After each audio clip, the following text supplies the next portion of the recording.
তৎকালীন যে সরকার ছিল, যাদের সময়ে আপনার বাবার এই এই যে ট্রাইব্যুনালের কথা আপনি বলছিলেন, এই ট্রাইব্যুনালে আপনার বাবার যে রায়টা দেয়া হলো, সেই একই ট্রাইব্যুনালে আমরা দেখলাম যে তৎকালীন প্রধানমন্ত্রী শেখ হাসিনার রায়ও হলো, এবং আপনার বাবা খুব সম্ভবত এই ট্রাইব্যুনালে দাঁড়িয়েই তৎকালীন প্রধানমন্ত্রীর বিষয়ে একটি ভবিষ্যৎবাণীও করে গিয়েছিলেন।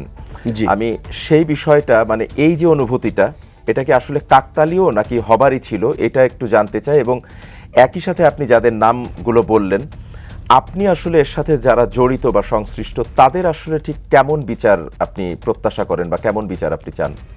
জি, এটা সঠিক বলেছেন যে আব্বার বিরুদ্ধে যখন চার্জ ফ্রেম করে, এটা ছিল সম্ভবত 2011 সালের নভেম্বর মাসে। জি, আমার তারিখটা এই মুহূর্তে মনে করতে পারছি না। যখন চার্জ ফ্রেম করে, তখন যখন প্রশ্ন করছিল যে আপনি দোষী না নির্দোষ, এটা বলুন, ঠিক ওই মুহূর্তে আব্বা দাঁড়িয়ে বলেছেন, শুধু দোষী নির্দোষ বললে তো আমার বক্তব্য শেষ হবে না, আমাকে 2 মিনিট কথা বলার সুযোগ দিতে হবে। তখন আব্বাকে কিছু কথা বলার সুযোগ দেওয়া হয়েছিল। তখন আব্বা বলেছিলেন যে মাননীয় বিচারক, আজকে যে বিচারটা আপনারা করছেন এটি 2টি পর্বে অনুষ্ঠিত হবে। আজকে এখানে এই ট্রাইব্যুনালে একটা অনুষ্ঠিত হচ্ছে, যেখানে আপনি হলেন বিচারক আর আমাকে বানানো হয়েছে আসামি। আরেকটি পর্ব ঘটবে আদালতে আখেরাতে, সেখানে আমি থাকব বাদী, আপনারা থাকবেন আসামি, আর বিচারক হবেন আহকামুল হাকিমিন আল্লাহ রাব্বুল আলামিন। আর এটি বলার পাশাপাশি তিনি বলেছেন যে আমাদের উপরে যে জুলুম আজকে করা হচ্ছে, অচিরেই এই ট্রাইব্যুনাল যদি থেকে থাকে বা এই কারণ যদি চলমান থাকে, আপনারা যারা জুলুম করছেন, আপনাদের প্রধানমন্ত্রী সহ, আপনাদেরও বিচার এই ট্রাইব্যুনালেই হবে। সেদিন তিনি এই কথাটি বলেছিলেন।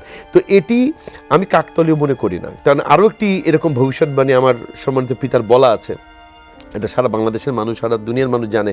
তিনি বলেছিলেন যে আওয়ামী লীগের অত্যাচার জুলুমের পর যে আপনারা যে জুলুম নির্যাতন করছেন, সময় আসবে এমন যে আপনারা ইন্দুরের গর্তে খুঁজে পাবেন না পালাবার জন্য, আপনাদেরকে আপনাদের মামু বাড়ি দিল্লি গিয়ে পড়তে হবে। এবং তারা সত্যি সত্যি দিল্লি গিয়ে পড়েছে। এই কথাটি কিন্তু আমজনতার মাঝে ব্যাপকভাবে প্রচলিত আছে, কথাটি যে আল্লামা সাঈদ এই কথাটি বলেছিলেন। তো যে কথাটি বলছি যে তারা যেটা এই যে বিচারের নামে যে প্রহসন করেছে, বিচারের নামে কিছু নিরীহ নির্দোষ মানুষকে যে তারা হত্যা করেছে শুধুমাত্র রাজনৈতিক কারণে, একেবারে সলিড রাজনৈতিক কারণে। তার আরেকটি প্রমাণ দিই, দেখেন এই যে জামাতের নেতৃবৃন্দকে তারা গ্রেপ্তার করলো, তথাকথিত বিচার করলো, ফাঁসি দিল, তারপর কাউকে তারা গ্রেপ্তার করেনি, আর কারোর বিচারও হয়নি, আর কারো ফাঁসিও হয়নি।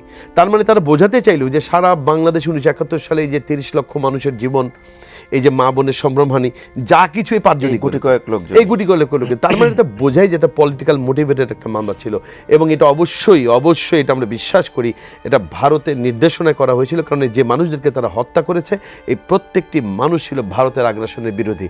এবং আজকের যে 5ই আগস্টের পরবর্তী যে বর্তমান পরিবেশ বাংলাদেশে, আমি মনে করি ওই সব শহীদের রক্তের বদলা হিসেবেই, আমাদের 5ই আগস্টের শহীদ সহ ওই সব শহীদের রক্তের বদলা হিসেবে আল্লাহ তাআলা আমাদেরকে এই পরিবেশটা দান করেছেন।